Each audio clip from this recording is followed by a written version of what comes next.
Hey guys, Staci Talley here. I was just interviewed by Keith Andrew, and it was a great interview, very encouraging and inspiring, and I had a good time.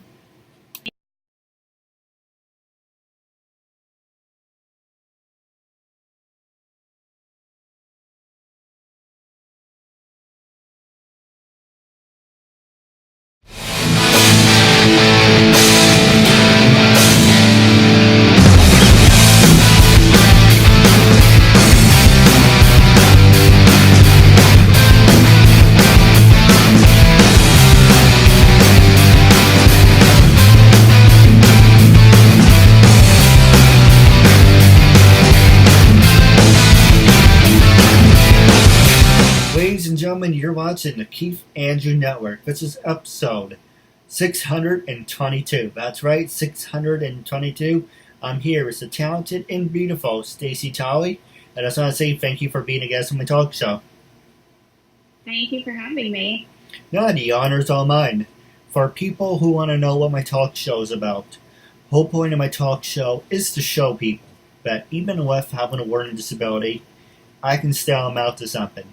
And at the same time, I'm able to turn myself into an example for people out there dealing with any types of learning disabilities and disabilities to never give up and prove people wrong. Prove to them that labels do not dictate who you are and who you're going to be. It's to prove to them you still amount to something. So hashtag break the labels.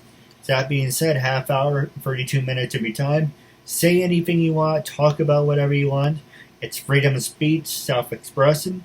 It's PG-13, but I'm giving you the format of freedom of speech. This is not scripted, even though I do have a couple questions in front of me that I will ask you. But this is not scripted, so we're just going to shoot from the hip. You're supporting a good cause and making a new friend out of it. So it's a win-win. Sounds good. So the first question, I'm going to ask you a couple easy ones first. First one is, how was life growing up, and were you a study nerd or party animal when you were in college? Well, in college, I did more studying than I did partying, but maybe could have done a little more studying than what I did. But I did well. I grew up in a small town in Melbourne, Florida. We're on the east coast of the state. And it's just a small, sleepy town. I have five sisters, and I'm the oldest. So we had a good time growing up. There was a lot of us. No, absolutely. And what about in high school and college? Were you like a study nerd, party animal? I was not a study nerd or a party animal. I just like to create and hang out with my sisters and my friends, and we just took photos or made movies, that sort of stuff. I didn't study too hard. Were you ever part of those fraternities or not really? No, I did not participate in any sororities. And it's not all that cracked up to be. You know, you're not really missing anything. Oh, good. Now, the next question I was going to ask you is, what were some of your favorite sports that you ever did growing up? Oh gosh, swimming probably my favorite, and then probably soccer after that. I played softball for a little bit, but I got hit in the face with a ball, and that pretty much did it for me. Yeah, I like playing basketball. I like balling. And I always tell someone, hey, if you're going to throw the ball at me, give me a heads up. Because I have strong reflexes. And they're like, oh, okay, Keith, we can do that for you. Hey, think fast. And I hate that. I lost count how many times I got cracked in the face. Oh, that is not nice, though. I just didn't catch the ball. But I can definitely relate to that. What about, did you ever get the chance to do one of those, human pyramids, or not into the whole human pyramid stuff? I may have done some, with my sisters, but not in any official capacity. I'm sure we were breaking all kinds of rules, and we're probably lucky we didn't break any bones. trying to do that. I'm a big fan of that. I'm a loser. You're a big fan of human pyramids? Yeah, How many have you done? none. But I always wanted to do one. Oh, well, you need to get in gear and do your first human pyramid. Well, if you ever want to help me out, I appreciate that. I don't think I'm going to be doing any more of those anytime soon. Hey, don't knock it till you try it again, right? So the next question I was going to ask you, now we asked the easy questions, now we're going to go to the hard-hitting ones. You mentioned that you are a professional actress, a professional creator, professional editor, and a video photographer, right? Graphicer? Say that again? I didn't know how to pronounce it. You have video graphicer, right? You work on video graphics? Oh, no, videographer. Oh, nice. I take videos. So the first question I'm going to ask, go down the list, is how many years have you been a professional actress, and who influenced you to start your story? Whoa. Well, I've been acting for 10 years, and it's hard to say. I've been wanting to do it for so long that it's just been second nature since I was little. I think I like the comedy skits, SNL. That's probably my biggest influence into entertainment, and also In Living Color was another good one for me. And I watched a lot of cop shows. I don't know why, but I just like the storylines of cop shows. I don't care what people say. I just like them. What was that very first moment that you ever had and said that actually just flipped a light switch and said, you know what, this is what you want to do for the rest of your life? What were you doing at that very moment? And what was the thing that pushed you in that direction? Honestly, I mean, God's always kept me in that line, but I've always been doing it. I can't really say there was a light switch that said I'm going to do it. I think I've had more moments where I just remind myself of how blessed I am to be able to do what I'm doing every day. I'm very thankful, and my light switches are more if I ever try to imagine myself doing something else, I really can't. No, absolutely. And what about, you mentioned that you are a creator. You know, I bet you have a creative imagination.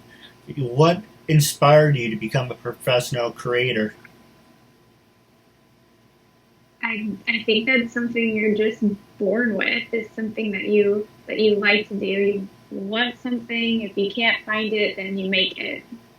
So, and that goes from the television commercials, the TV shows, or if you can't find a good sandwich, make your own. Create it. No, absolutely. And what were some of your favorite things you ever edited?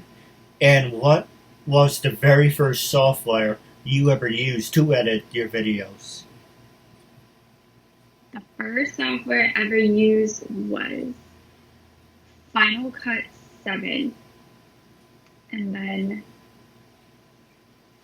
I pretty much have stopped with Final Cut. I use a little bit of Premiere as well, but those are the only two I really mess with too much. For me, I would say iMovie. I started to use iMovie about, trying to think, late 99 to maybe 2000. And so I've been doing that for half my life. Oh my gosh, I didn't even know there was iMovie in 1999. It was. They actually started back in like 90, I think like 97, but it was so primitive. But it got better towards later on. So did my work, for that matter. You know, it was very primitive, but I came a long way. Yeah, that's awesome. Yeah, I was editing on VHS tapes probably at the time. I didn't know that could use iMovie. That's awesome. I did use iMovie in between the upgrade from 7 to Final Cut Pro 10. I I don't know how that happened, but I think because I got an iPhone and an iMac and I was using PC before, so it was just easy. I was like, oh, check this out because I'm not a fan of Windows Movie Maker. That is an awful program for in my experience. I know a lot of people have success with it, so I'm not knocking it. It was not good for me. Now, the next question I was going to ask you is: you mentioned you are a video for I can't even graphifer. I can't even pronounce it. Yeah, videographer. Yes, thank you. Yeah. For some reason, I can't pronounce that word. That's tricky. I'm sorry? It's tricky the way it's spelled. It is. Now, what can you tell us about that? How different is that from being an editor? Well, I think they go hand in hand. When you're taking videos, if you understand the editing process, then you can take videos more effectively and understand your shot composure and what you need to get in the can to make a solid edit. So I think that's why. So editing, and then if you learn how to shoot better, it also helps you to be a better editor. So for me, it was like you had to do both things so that you can be decent when you're shooting and also when you're editing. No, absolutely. And it's always good to be up for anything and learn new things. Yes, I agree. Now, the next question I was going to ask you is, have you ever thought about being a voiceover actress? And what is next? Do you have any projects that are in the works? I have not thought about being a voiceover artist. It's not. I work with a lot of voiceover artists for commercials, and they do excellent work. So they have a really, really special skill set that they work hard on. And I am working on a few projects. One of them is a film about human trafficking. It's called Don't Say My Name. And it's currently in the scripting process and pre-production. And I'm also part of a television show, which you probably have seen the trailer on Facebook. That's actually how I play the role of Katie in the show. It's called Timing. And that's a really fun character to play, and it's different because I'm usually behind the camera. So being able to work in front of the camera is equally as fun for me to do. So both of those projects are really exciting for me and time consuming. Now, would you ever be interested in doing voiceovers, or is that your forte? I mean, it depends on what it is. If something worked out and somebody needed something from me, possibly, but I don't pursue it at all. Well, don't knock it till you try it. You always take an opportunity when it comes your way. Yeah, I work on, I have my own podcast too in the works called Letters to My Childhood. And you can kind of see here and there the learning the voiceover part of things when I'm going through the podcast. So I wouldn't knock the opportunity, but I'm not out there beating down doors to do VO work either, if that makes sense. I hear you. Now, the next question I was going to ask you is social media. Can social media make you or break you with everything you accomplish as being a professional actor? Do you think your Facebook, your Twitter, Instagram, or any of the other sites for that matter, influence people to work with you? Or do you think it's about the message and if you have the good looks for it? So you want to know if Facebook or social media is helpful in the industry. Well, how has it helped you? I would say Facebook at one point in time was really helpful because if you, I would say I'm a little introverted, so going out and networking, just going to networking events and talking to people was not my strong suit. And when Facebook came about, when I signed up, I didn't realize how effective it would be to be able to get your message out there, get your point across on social media because you aren't face to face with somebody. But I do have a lot to say and I have a lot to share with people and I have talents that I would like to share with people, but it's not always easy face to face to talk to someone. So when you can utilize social media and Facebook to give some insight to what you're doing, then it's really helpful. And I think Facebook played a part in creating this little niche that I found for myself in this industry just because I was able to put myself out there without, the sweaty palms and being awkward at a networking event trying to, hey, I take videos, how you doing? Like, it's, Well, first off, the more I look at you, I kind of see kind of a resemblance to Miley Cyrus and Lindsay Lohan. So I can be their stunt double if that's oh, ever your forte. well, you ever hear if they're hiring, just let me know, okay? Now, the other question I was going to ask you is something my friend wanted to ask in the interviews on the Q&A that sometimes I do, sometimes I don't. Is if someone wants to break into the let me rephrase that. If somebody wants to break into the industry at a very young age, just like you did, because you got into all this at a young age, what are the steps that you have to take? Well, that is very loaded question. I guess it depends on the age and the parents because when you're young and you need to rely on your parents to take you to auditions and classes and things like that, then your parents have to be on board and vice versa. If your parents want you to do it, like the kids have to be on board as well. But there's no, I mean, you have to know yourself, know what you want, set a goal, and go for it. And you have to be careful. I would say more so than what are the steps. The steps are different for everybody, but there are some things you can avoid, like paying talent agencies to get you jobs. That's not usually good.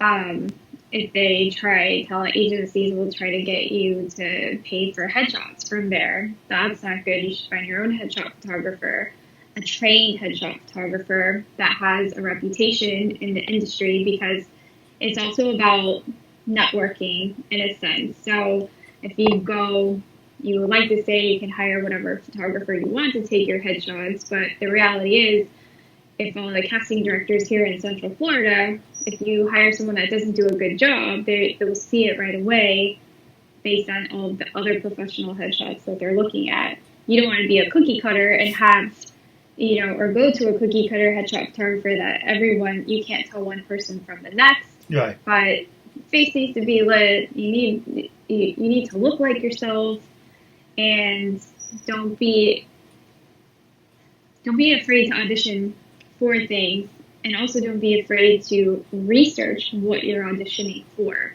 and don't be afraid to say no. Maybe you're getting hired for a job. You're going to get a lot of no's from a lot of people are going to tell you no, and that's fine. But you also have to not be afraid to say no. If you're uncomfortable with something, then don't do it. One of the first photographers that I ever worked with, there was two of them, and one had like this outfit, and it's like, hey, can you wanna do a shoot with this outfit? And I was like, not really. I have a nephew, and I would be like mortified if he saw me wearing that outfit. And the other photographer told me something that I will never forget. He just said, if you if you don't want someone to see the photo, then don't take the photo. And from that point on, if I was uncomfortable in a situation, I would make sure that I said, you know what, I'm not so comfortable with this scene or with this language or with this outfit, because you have the power to walk away from those things. I think sometimes in this business, it seems like you have to be ready and willing to do whatever it takes to get anywhere, but that's not true. You don't have to sacrifice your morals or your level of comfort because you think it's going to get you somewhere. No, I agree with you 100%. And also, I would say, you have to honor the deal too. It's like with the permission forms that I do. Yes, I give you 30 days, and if you said in the 30 days, I changed my mind or I don't feel I can redo it, can re-edit it, I'd be more than happy to do that. But after 30 days, it becomes a legal binding contract, and it's a done deal. Mm-hmm. It's like, Exactly. don't say, okay, it's fine, and then 2, 3, 4, 6 years later, you can pull a magic rabbit out of your hat, and it's like, yep, we're going to do this now, and it's kind of like, it doesn't work like that. But I'm very professional. I am always upfront with people. I give the best service humanly possible. Yes, I make mistakes, but no one's perfect at the end of the day. Right, agreed. Now, we're going to take a quick commercial break. And when we come back, I'm going to ask you a little more about disabilities in the entertainment world. And then I'm going to pass the show over to you. Hi, I'm Marissa Joy Davis. This is Michelle Wong. And I'm Nancy Rose. My name is Brandy Hunt. And hello, my name is Raven Wynn. Hi there, my name is Giovanna Vidal. Hi, I'm Monica Thomas. Hi, I'm Paisley Blackburn. I'm Ashley Burgess. Hi, my name is Jeanette Abney. Hi, I'm Sharon Spank. Hey, this is Samantha Moore. Hi, I'm Melody Jones. Hi, my name is Becky Yee. Hi, you're watching the Keith Andrew Network. Ladies and gentlemen, you're watching the Keith Andrew Network. It is 622.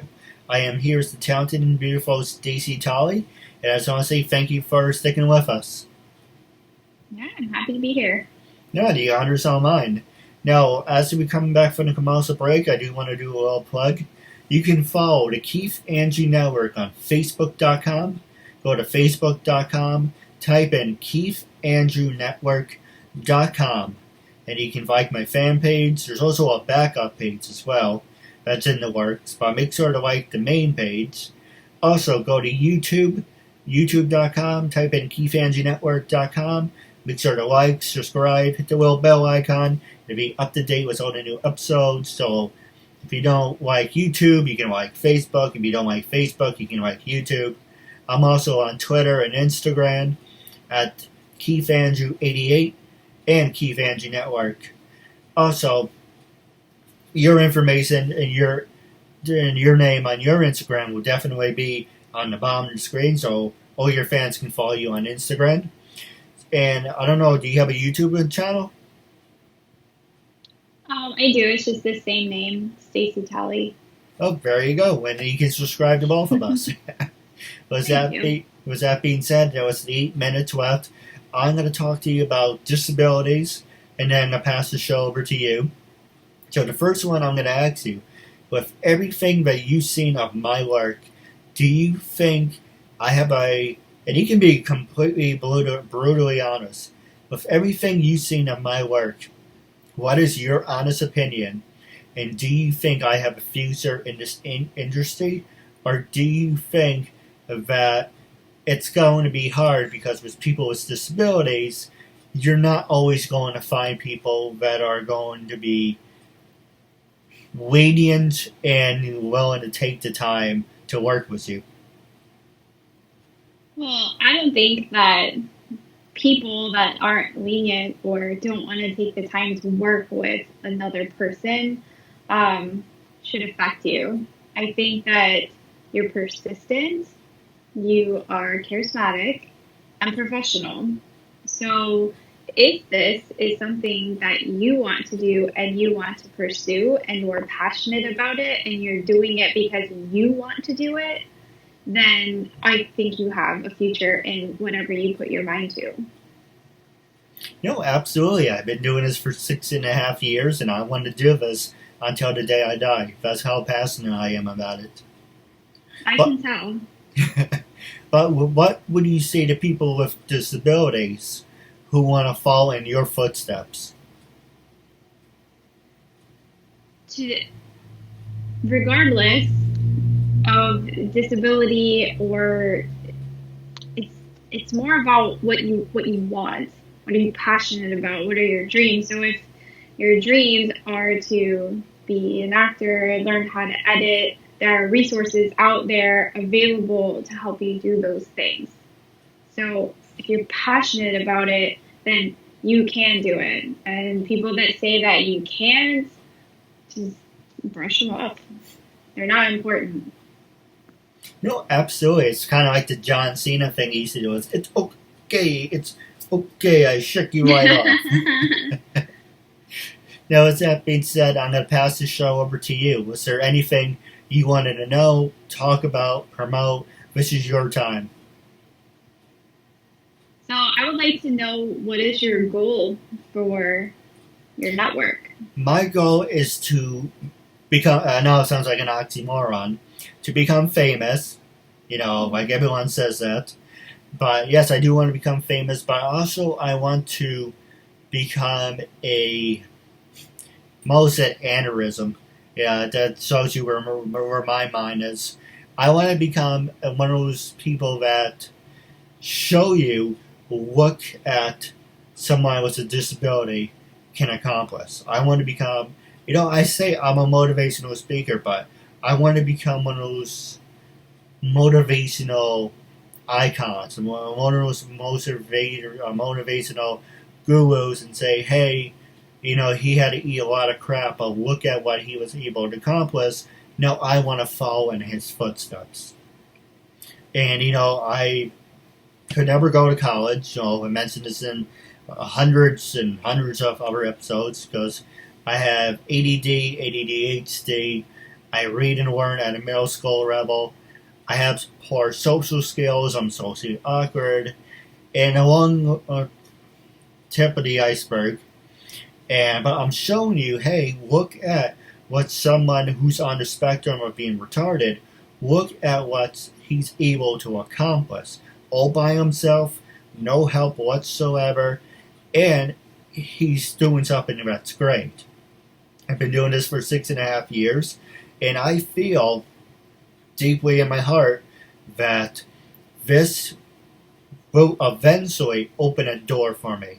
Hey, yes, you can go to college, you can get a master's and a BA, but if you don't have the heart and passion for what you want to do day in and day out for the rest of your life, you're in the wrong business.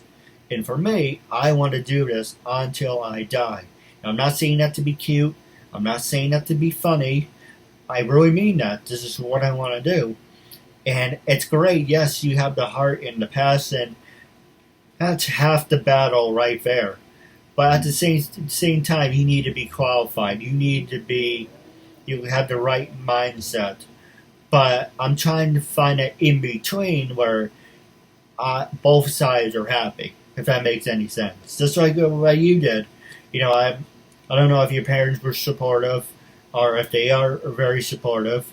But look at everything you accomplished, from becoming a professional actress, from being an editor, from working on videos, and all these great things. You're an inspiration, and I'm an inspiration. But it's showing you, bottom line is, if you have the heart and passion to do what you're doing, then everything will work out. So what is the next step for you? Like, where are you at in this guru journey? I feel my next step is actually get a sponsor, get a studio, and actually do it in person. And because it's a long process, you can see from season 1. I'll give you an example. Season 1, how you see your reflection. That's what the camera picked up, because I didn't want to be seen. And then season 2 is like, here's the camera recording what the computer sees. And someone said to my brother, we came across your brother's episodes. We think it's very interesting what he's doing. but why is he hiding? Why is he in a little box?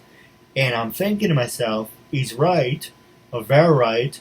If I really want to put myself out there, you can't hide.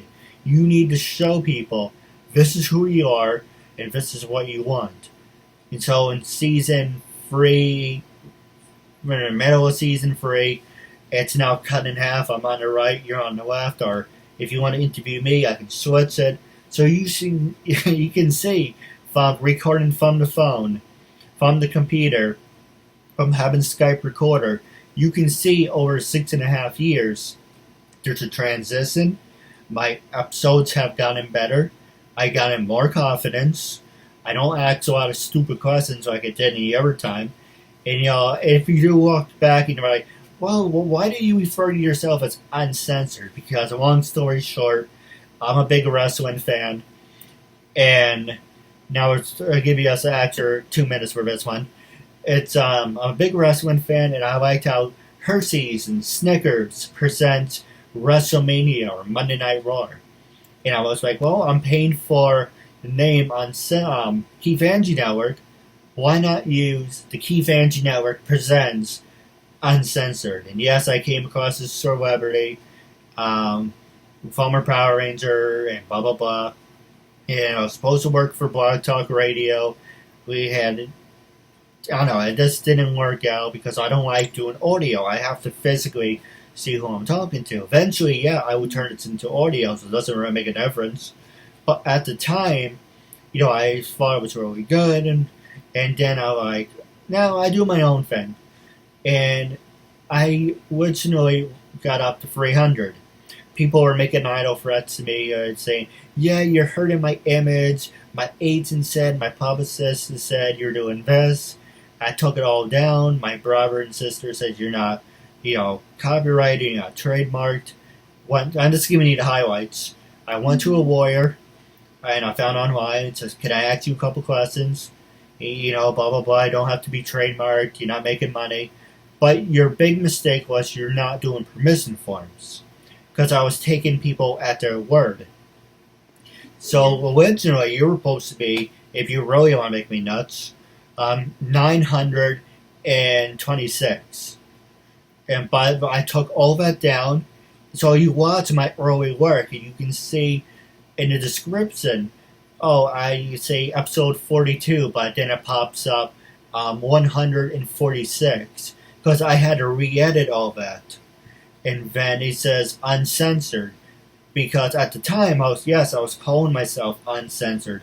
Freedom of speech, self-expression, and I would ask you about gay rights and legalizing marijuana, and I tried to avoid that now. You can bring that up if you want, but I'm trying to cater more to the disability. So you can see a big, big process from he has no idea what the hell he's doing to very slowly, he's slowly getting the hang of it. But in a long story short, I'm paying for the name Keith Andrew Network. Just take it down. I rebranded myself. No longer like I said, it is uncensored, freedom of speech, self-expression. But the main message is about disabilities and showing you, look at people with disabilities and people without disabilities, look at what they can accomplish. So you can see from this, let's throw things against the wall to, okay, let's stay focused and do it one step at a time. Right. So you can literally see your progress. Yes. Anybody can, which is actually very commendable because that is a very scary thing for a lot of people to do, especially when it just burns into that video forever. You can always go back and look at it, good times. So I commend you for doing that because that takes a lot of courage to have your whole work out there and being able to recognize all of the steps that you've taken, all of the improvements that you've made, and the transitions that you've been through. So, good job on that. And I have a follow-up question. You asked me, what would I say to someone who does have disabilities trying to get into this type of work? What would you say to someone? Well, we're wrapping up our episode because I've been saying that for all my episodes. As long as you have the heart and passion to do what you love and you want to show people you can still amount to something, you can accomplish anything when you put your mind to it. I mean, a little more details. What if they want to make a podcast? I get the mission statement loud and clear. Let's pick something, a podcast. What would you tell someone that has a hard time reading, for instance, if they wanted to start a podcast? Good question.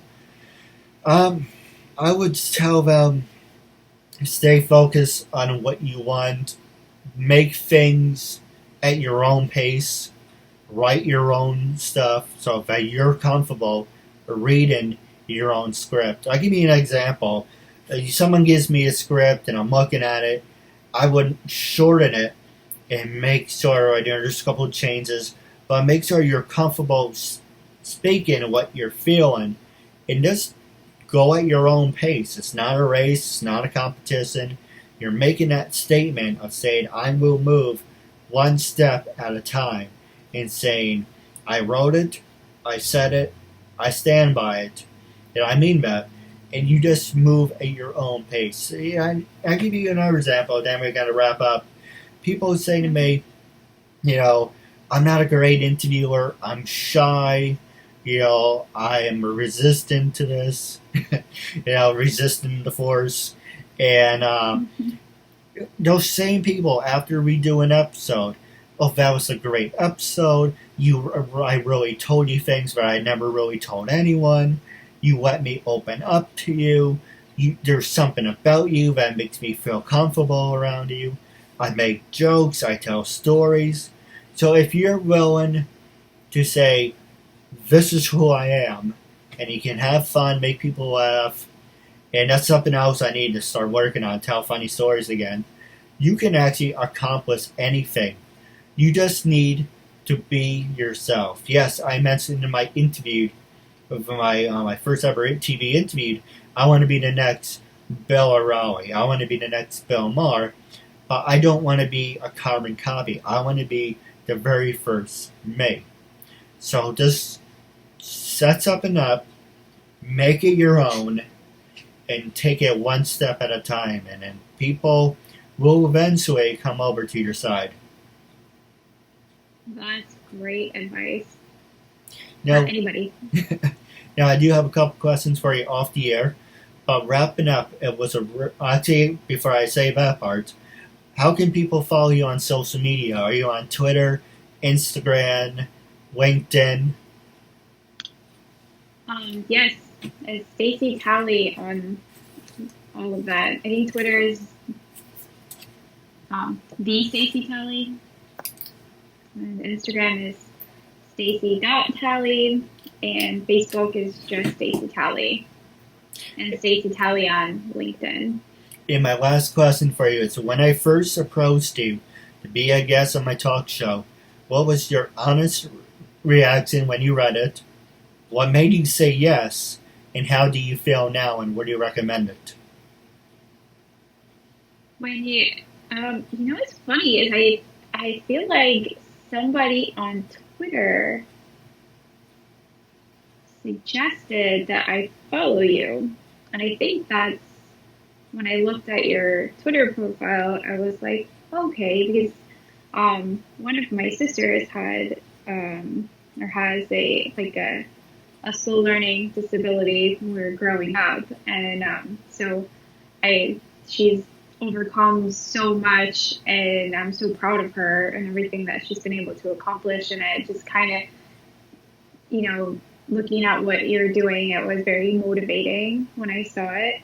And then on Instagram, I asked you a few times, like, what are the questions? Because, when someone DMs you on social media, you really got to weed that stuff out. And it's not because of you personally. I would say that to anybody that gets a DM from somebody that you don't know, you have to vet that situation out so that you don't get yourself into something that you'd rather not be in the middle of. But after speaking with you, reading your permission form, which was nice and fair and professional, I was okay with it. So you were always professional. You didn't seem like weird, but I did at the beginning wanted to vet the situation and see what was going on. But the Twitter connection helped as well, because it was one of my friends on Twitter that suggested that I follow you in the first place. No, absolutely, and I agree with you 100%. And if you ever did, I don't think, no, we didn't actually talk on, did we talk on the phone? Because usually it's when when I really want someone, I'm like, well, what are the questions? And I pretty much show them the episode, life growing up, high school and college. It's pretty much a normal conversation. And there's other people say, I want to talk to you on the phone. I'm like, all right, I have no problem with that. So once we, talked or did whatever, you can see that this is not like a mask I'm wearing. This is really who I am. And I am legit. But you are right that there are a lot of con artists out there that take advantage of that. Right. Now, I'm glad you're not a con artist. No, absolutely. Me too. Now, I do have a couple questions for you off the air, but wrapping up, it was a real honor and privilege having you as a guest, and I'm looking forward to part 2 down the road. Well, thank you so much for having me. It was an honor to speak with you.